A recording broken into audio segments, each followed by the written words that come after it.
Welcome back to another UFC fight prediction video. In this video, I'll be predicting the prelim fights for UFC 232, Jones versus Gustafsson 2.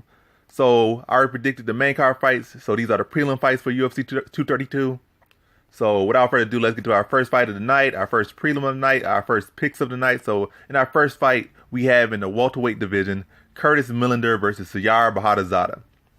So, looking at this fight from the jump, you kind of lean towards Curtis Millender because of his height, his youth, that crazy knee he landed over Thiago, obviously, like, I'm leaning towards him over Bahadurzada.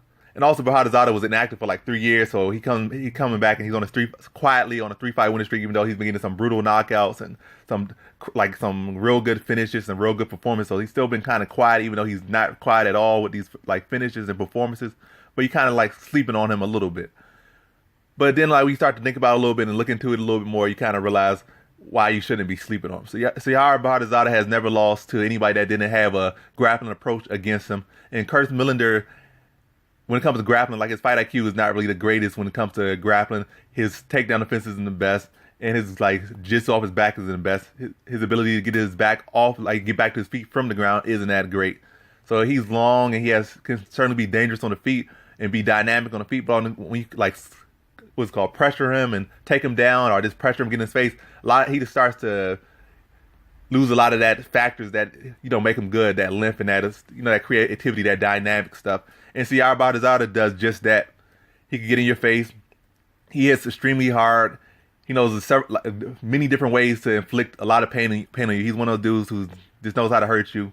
He was born in a war zone playing with grenades and stuff. It's not even no exaggeration. It's the stuff he said about himself. So he's not scared of nobody. He's one of those dudes that just always out there know how to just put you into pain. And that's like not good for Millender. When I first saw Millender lose, as a matter of fact, the first fight I ever saw Millender was like he fought against somebody who pressured him. He fought somebody that got in his face, and all that stuff started to go away. Like his jab started to get weaker. His length started become less effective. Like he wasn't using his length effectively. Takedown started to get presented, and he kind of just got smothered. It wasn't like it was just the best fighter ever. It was just some fighter who was just not allowing him to be himself and just was smothering him, and he kind of broke down. I think Bahadurzada can do just that. But if Millender can certainly overcome this, then this will show that growth that he's been needing to overcome. It'd be a big win for him. But I don't think he'll overcome it. I think Bahadurzada is going to be in his face, be landing big shots, be smothering him, be taking him down. I think it's going to kind of play out similar to the Brandon Thatch fight with Bahadurzada. I'm not saying that Millender is Brandon Thatch, but I'm thinking similar. A long striker who kind of suspect grappling. Supposed to have so much talent, but when you put him in there, with that pressure cooker, he just breaks down. So I think that's what's going to happen in this fight. I don't think it's going to be a finish, but I think Bahadurzada just going to be on him, be too much pressure and too much coming his way for him to really deal with, and it's going to be a decision. It's going to be...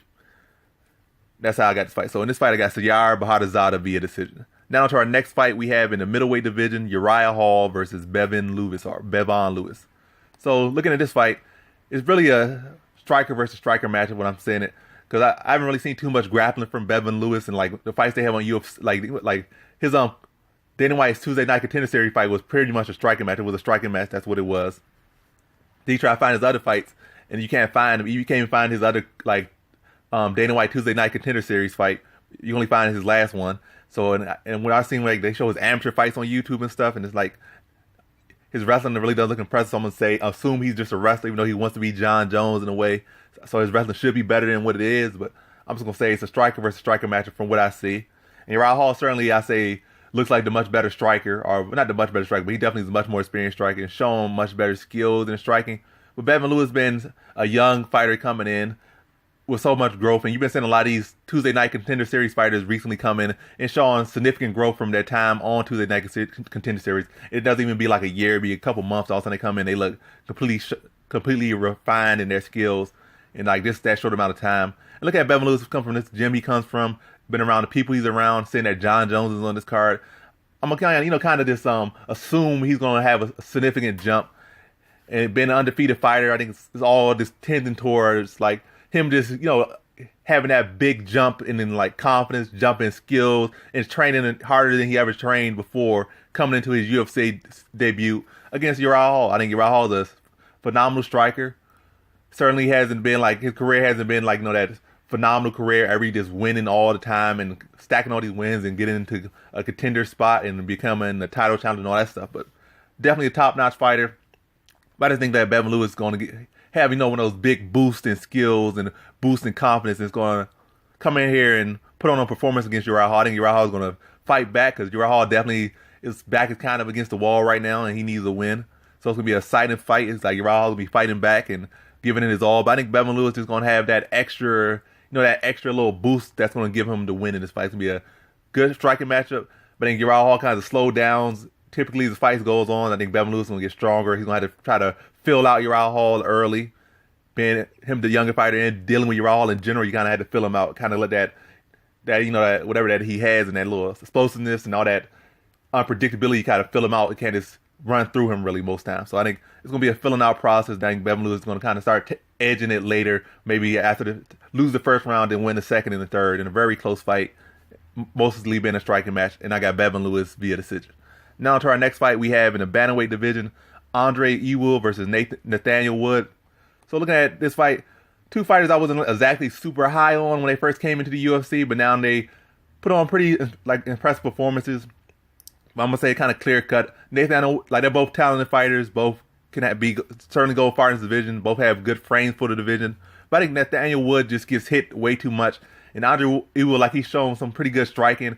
He showed some pretty good, he had some smoothness to his striking, and he was some comfortability, and I like the comfortability. I like the range, how tall, and how he uses his range, versus a guy who doesn't really do the best at avoiding punches, especially big punches. He should be much better at that. And then you're dealing with a fighter who has that much range over you and could know how to use it. It kind of just leads me to lean the other way. I think Nathaniel Wood is well-rounded and stuff, but I think his wrestling's all that great. He certainly has some good submission, some good opportunistic type of submissions, but not necessarily somebody you expect some guy to take you down and just mount you and break their way, transition their way to an arm bar or triangle choke or different stuff like that. You'd more so to see him maybe he catch you or maybe you end up into something when he gets you a Darce or some type of that, opportunistic type of submission artist. Or his submission's kind of more opportunistic. So I don't really see that really being the case. I think Andrade Ewell is just going to pick him apart from the outside, and I think probably TKO him in the second round. So in this fight, I got Andrade Ewell via second round TKO. Now on to our next fight we have in the bantamweight division, Brian Kellher versus Montel Jackson. So looking at this fight, Brian Kellher, you would think maybe his best opportunity is to go for a wrestling approach against Montel Jackson, which I think is the best approach to go against Montel Jackson. But Brian Kellher is not really somebody that goes for a lot of takedowns, or that's not really his approach. He kind of gets things done on his feet. He might shoot takedowns, and he's pretty successful when he does, but he doesn't do it too often. He prefers to set things up on the feet, which present opportunities for that grappling, but he's not a person that come off the bat just with a grappling approach, pure grappling approach, or a significant leaning toward that grappling approach. And then that's going to be his downfall. I think he's a shorter fighter. I've never been really impressed with his striking, not really impressed with his power. And Montel Jackson has a significant height advantage, significant height advantage, significant reach advantage. He has power, he has explosiveness, and he has that. He's pretty sharp with those punches as well. Against Brian Kellher, I think he never really keeps his hands too high. He's a shorter fighter. He's not that fast to be fighting like that, especially against somebody that tall. I don't think he's going to change anything up that soon unless he just changes it more so to a grappling approach, but I don't think he will. They can believe he probably could strike with Montel Jackson and have a success there, or I feel like he doesn't need to change, really make a true game plan against him. And I think that's going to be his downfall. I think Montel Jackson's going to be able to use that range, be able to crack Kellher coming in, be able to keep Kellher at range for most of the fight. And I think he'll be able to fare well against the takedown, the grappling approach if it does come in there. And I see Montel Jackson kind of stopping him late. So in this fight, I got Montel Jackson via third round TKO. Now on to our next fight we have in the lightweight division, BJ Penn versus Ryan Hall. And how I want this fight to play out, I don't want this fight to play out at all. I think BJ Penn should have retired long ago, maybe when he was losing to welterweights, top-notch welterweights. And that's probably when he at least retired with pride in a way. But now it's dragged on way more years than it should have. So now you got BJ Penn versus Ryan Hall. I guess see what the UFC kind of doing here. Maybe give him the last thing you can try to retire him and maybe get him submitted. And then he won't get knocked out, won't get TKO'd, and probably just get submitted. Then that'll be the last thing he say, I got submitted now, I'm going to retire or something. But as far as looking at this fight goes, I think BJ Penn, you say in his prime, I say he would beat Ryan Hall. He'd definitely be the better striker. Jiu-Jitsu probably hold up with Ryan Hall. Matter of fact, in his prime, he'd probably be a better Jiu-Jitsu practitioner than Ryan Hall. Matter of fact, not even probably, he would be. But looking at BJ Penn right now, he's a shell of himself. So Ryan Hall probably will outstrike him. BJ Penn probably gonna look slow. Then on the ground, BJ Penn probably. Matter of fact, BJ Penn had Dennis Seaver on the ground. He rocked Dennis Seaver, had him on the ground, and couldn't even do nothing. Like, prime BJ Penn, if he got somebody hurt, he would have finished them instantly right then. He just looked so lost for it against Dennis Seaver and almost got finished in that third round. So he's definitely not there as far as I'm concerned. But if he does win, I'll be happy. But hopefully he wins and kind of just decides to retire after that. That's what I'm hoping for. But in reality, I'm going to say Ryan Hall probably just some odd fight you really don't even need to be talking about too much. And Ryan Hall just finds a way to, not even finds a way, Ryan Hall just submits him in the second round. So in this fight, I got Ryan Hall via second round submission. Now on to our next fight, we have in the bantamweight division, Douglas Silva de Andrade versus Peter Yan. Looking at this fight, they're kind of similar fighters almost, except Andrade has fought way more fights, fought much better competition. Peter Yan has fought lesser competition because he's just debuting, a very young guy. So it's kind of youth versus experience. It's two of the same guys. Like, they're like brawlers. They're kind of short, bite-sized, muscle-bound dudes that hit very hard.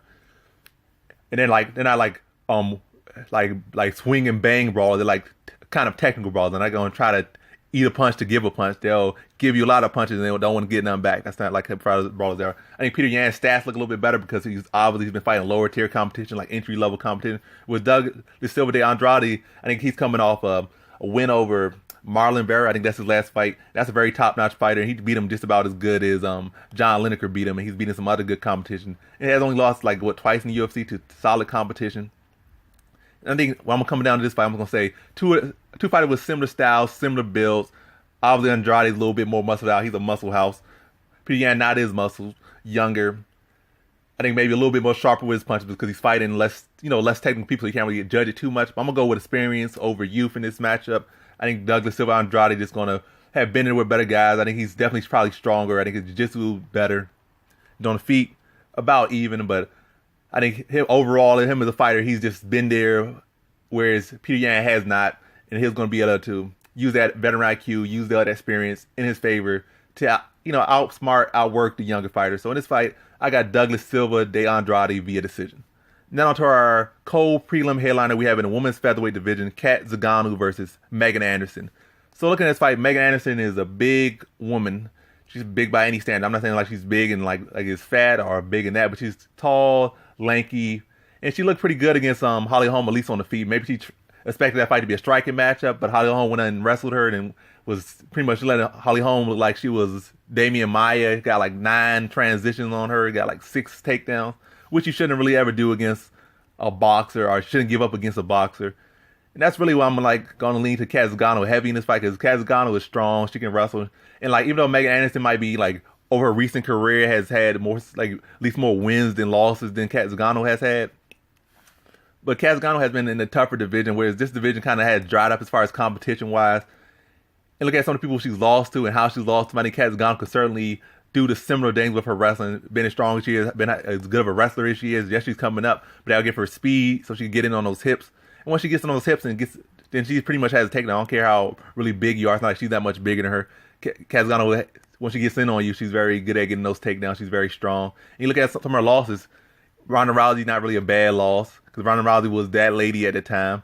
Then you got Juliana Pena, who's supposed to be like the next big thing in the weight class, but then she got her knee injured. Then she was doing this, was doing that, and then so Pena's not a bad loss, and that was a very close fight. I think she only got landed by 1 strike. It was just based off like 1 takedown and control that Pena won. So it was like you had a close fight with Pena, and then you had this other chick, I'm forgetting her name, but that chick is another beast in the division. So, and it was a semi-close fight. So like 2, I guess you could say close fights against top-notch competition who are really supposed to be factors in that division.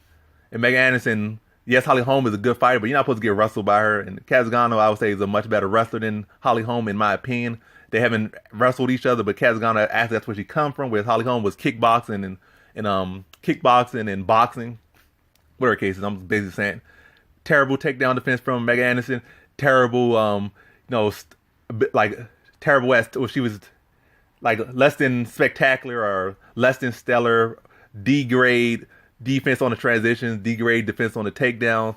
That's a wide open and a half against somebody like Cat Zingano, who's a high-level competitor, and then Cat Zingano gets those takedowns and probably scares the control. I still think Megan Anderson's she will have her opportunities, but I think Kat Zingano's takedown and control just gonna win her the fight. So in this fight, I got voice getting kind of dry for a second. Yeah, in this fight, I got Kat Zingano via decision.